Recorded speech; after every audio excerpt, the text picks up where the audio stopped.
Is it secret? Is it safe? We all love that scene from the Fellowship movie, but how Tolkien wrote it is quite a bit different. We'll explore that and more as we start our wandering of the second chapter of J.R.R. Tolkien's The Fellowship of the Ring, A Shadow of the Past. Now, let's wander. What's so special about Hero Bread's soft, fluffy, and delicious breads, buns, and tortillas? These ultra-low net-carb baked goods contain zero sugar, fewer calories, and more protein than the leading brands, and are high in fiber to support gut health. Shop now at hero.co. Let's check the map. These map checks are inspired by the beautiful maps that accompany the Lord of the Rings books and are meant to help you get your bearings on today's tale. We are exploring the first part of the second chapter of Fellowship of the Ring. In the previous 3 episodes, we explored the long-expected party. Bilbo has vanished, Frodo is now the master of Bag End, and the gossip in the Shire continues. So here's a bit of Lord of the Rings trivia for you that if you've only seen the movies might be surprising. Let's do a quiz. How much time passed between Bilbo's long-expected party and when Frodo left the Shire? Was it A, 3 weeks, B, 3 months, C, 1 year, D, 17 years? If this is your first time reading The Fellowship of the Ring and you've seen the movie, you likely guessed A, 3 weeks. That's about what it seems like in the film. However, it's actually D, 17 years. 17 years pass. The long-expected party happened when Frodo was 33. Remember, his age plus Bilbo's 111 equaled 144, 1 gross. In the beginning of the second chapter, A Shadow of the Past, Tolkien gives a couple of highlights of the next 17 years, but not a lot of detail until Frodo and Gandalf's final conversation. The Shire, it seems, continues in its traditional ways, with the Hobbits discussing the party and even giving Bilbo the moniker Mad Baggins. Frodo carries on his own traditions, throwing shared birthday parties each year, and looking just as preserved as Bilbo had. Gandalf also comes and goes sporadically throughout this time, quote, coming unexpectedly after dusk and going off without warning before sunrise. But even for a few years, Frodo hears nothing from Gandalf. But in 3008 of the Third Age, Frodo will have his last visit from Gandalf, and a few more years later will leave the Shire himself. Why the delay of 17 years? Tolkien was notorious for his timing and calendar, with long charts of dates all throughout the Second and Third Ages of Middle-earth.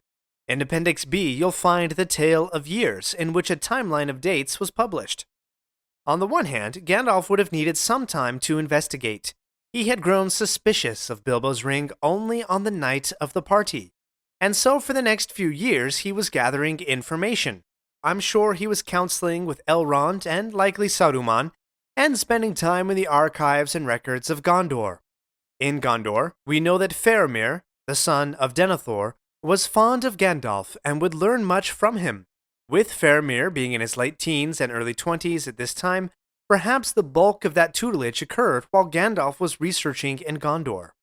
Here's a oft-forgotten line from Appendix A about Faramir, quote, he welcomed Gandalf at such times as he came to the city of Minas Tirith, and he learned what he could from his wisdom, and in this, as in many other matters, he displeased his father.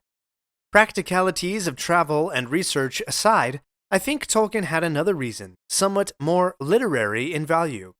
If you read closely, you'll find a number of connections that Tolkien wants his reader to make between Frodo and Bilbo.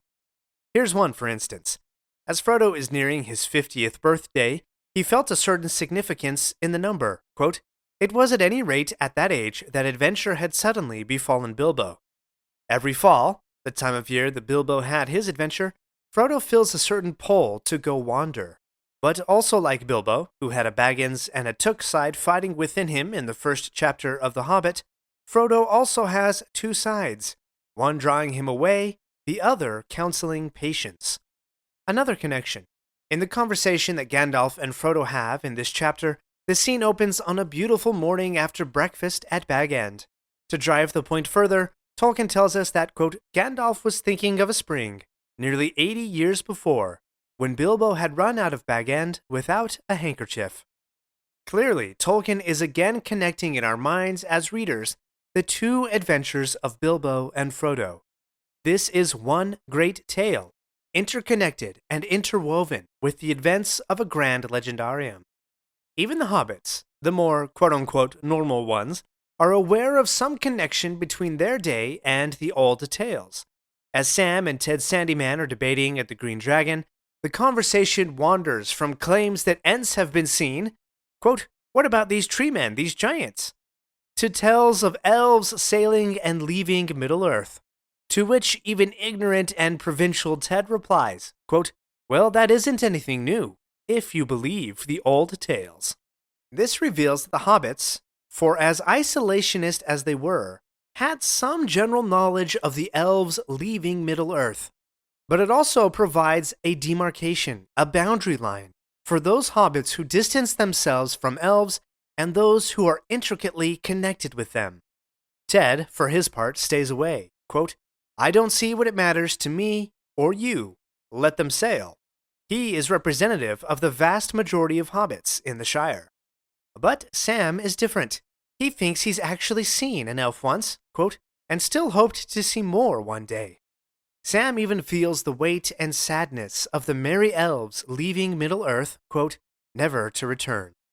While most hobbits shy away from a connection with elves, one in particular is closely connected, even more so than Sam. With more than one reference, Frodo shows his peculiarity with the elusive species of Ilúvatar's children.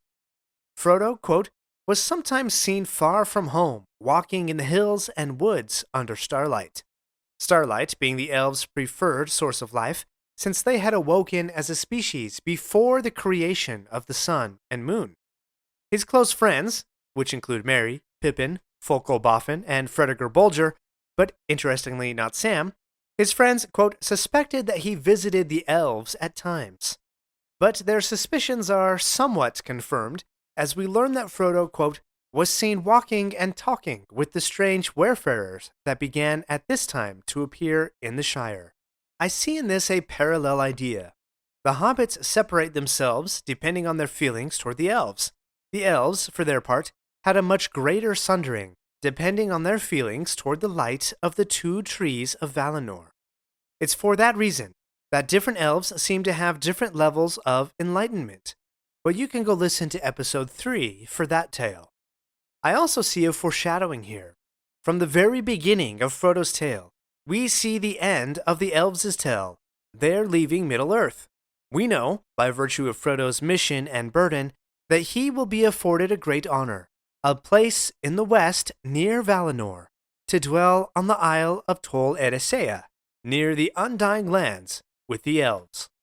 Before we go on, I know that you're loving this slow, deep dive into the chapters of the Fellowship of the Ring. There are other Middle-earth wanderers out there who are lost in the depths of lore.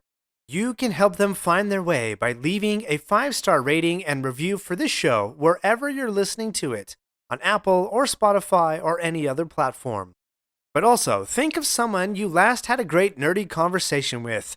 Go ahead and text them a link to this episode. Now, before we get to the conversation between Frodo and Gandalf, I need to point out the introduction of another motif that we'll see pop up several times. Dreams, and specifically, Frodo's dreams. Dreams is a theme that we've seen before in The Hobbit.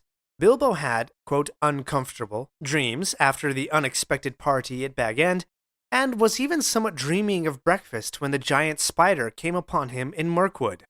The whole chapter in Rivendell, Bilbo is nearly in a dreamlike state. But in The Lord of the Rings, and starting right in this chapter of Fellowship, Frodo's dreams will take on a higher level of importance. As Frodo is approaching his 50th birthday and starting to feel more and more the pull to leave the Shire, he wonders what lies outside the edges of the maps, and, quote, he found himself wondering at times about the wild lands, and strange visions of mountains that he had never seen came into his dreams. There's not much detail there, but as we go forward, we'll see the power that dreams can have to reflect the psychological state of the characters in their confrontations with evil. We'll have a short break, and when we come back, we'll dig into the conversation between Gandalf and Frodo. We're not done yet. If you like this episode, please leave a review and share with your friends. And remember to subscribe if you haven't already. We'll be right back. The bulk of this chapter is the conversation between Gandalf and Frodo. In this conversation, their last until Rivendell, Gandalf reveals much of what he has learned and about the history of the One Ring. But he doesn't cut straight to the point, as it were. In true Gandalf, and shall we say Tolkien style, he wanders around the crux of the issue, laying a great foundation from which the tale can properly launch. This portion of the conversation had been started the night before, but Gandalf cut it off, waiting for the warmth of the sun in springtime in the Shire before he could tell Frodo of such dark things. I mention this because Gandalf in the book is so much more poised and, dare I say, confident than the frantic, anxious Gandalf we see in the movie. I get that Gandalf on screen has to convey a real sense of urgency and danger in that visual format, but I think it does a disservice to a Gandalf who was confident enough to blow out smoke rings after a late breakfast before discussing the matter of Sauron's one ruling ring. Nevertheless, Frodo's question begins the conversation. Quote, "You say the ring is dangerous, far more dangerous than I guess. In what way?" Oh, Frodo, if you only knew then what we know now. Gandalf begins with proper context and background. Quote, "In Eregion, long ago, many elven rings were made." Let's break that down before we go further. Eregion is a region to the southeast of the Shire, but still on the west side of the Misty Mountains. There, Celebrimbor, the master craftsman of the elves, had a great friendship with the dwarves of Moria. Also there, the Lord Sauron came in a fair, disguised form as Anatar, the Lord of Gifts. With his knowledge of craftsmanship, he tapped into the elves' desire for preservation, and also Celebrimbor's hubris to create something masterful, like his grandfather, Feanor, had done with the 3 Silmarils. With that knowledge and desire, the elves did create many rings. Now, for those who thought it would be easy to spot a ring of power, Gandalf continues, quote, "Magic rings, as you call them, and they were, of course, of various kinds, some more potent and some less. The lesser rings were only essays in the craft before it was full grown, and to the elven smiths they were but trifles." When I read this, I don't yet think of the rings that were crafted together as the 7, the 9, and the 3. Those rings, collectively, are the Great Rings, the Rings of Power. So it would seem that as practice, the elves of Eregion created many rings, though less than the great ones, but as Gandalf warns, quote, "still to my mind dangerous for mortals." So when Bilbo picked up a golden ring in a cave, it's possible, and probably more than likely, that the ring could have been one of those lesser rings. Not with the same power of a great ring, but in Gandalf's opinion, not for mortal creatures, of which Bilbo clearly was. So we can't blame Gandalf for not being suspicious of Bilbo's ring for decades. He would have expected many of the qualities to be present. Preservation and long life, perhaps not a big deal to an elf, would be contra-natural for a mortal. It wasn't until the additional possessiveness and Bilbo's strange attachment to the ring that piqued Gandalf's suspicions. However, he now knows, as he begins to explain the mechanics of the great rings to Frodo, quote, "A mortal who keeps one of the great rings does not die, but he does not grow or obtain more life. He merely continues, until at last every minute is a weariness." We see here the main purpose of the rings, to preserve life in a way that the elves loved. Their immortality was part of their natures. Their hopes with the rings were to preserve the memory of Middle-earth, and perhaps with hope to make Middle-earth as glorious and beautiful of a land as Valinor. Gandalf continues that those mortals who use the ring too often will fade, eventually to be in the sight of the evil power that controls the rings permanently. Here we can think of the 9 Nazgul, the once great kings of men, who are now neither living nor dead, but must obey the will of their master and his ring. But there is some hope. Depending on the nature of the ring-bearer, the devouring evil can be held at bay. Hence why hobbits are the ideal bearers of a ring of power. if a mortal is indeed tasked to bear it. Their childlike nature, their goodness and wholesomeness, enables them to be more resilient to the evil pull of a ring of power. Frodo is only beginning to feel the weight of his burden. Quote, "How terrifying," he responds, but he's not entirely lost yet. The sound of Sam's cutting the lawn grounds Frodo, and us, still in the Shire, still in the daylight of spring. But the conversation and the story is about to take a dark turn, and we'll get to that next time. Join me in the next episode, where we will explore the origins of the One Ring. Thank you for wandering Middle-earth with me today. My friends, if you enjoyed this episode, let me know by subscribing, leaving a review, and sharing with your friends. Follow me on Facebook or Instagram at Lore of the Rings Podcast. For feedback on the show, please email me using the link in the show notes. Until next Thursday, remember, not all those who wander are lost.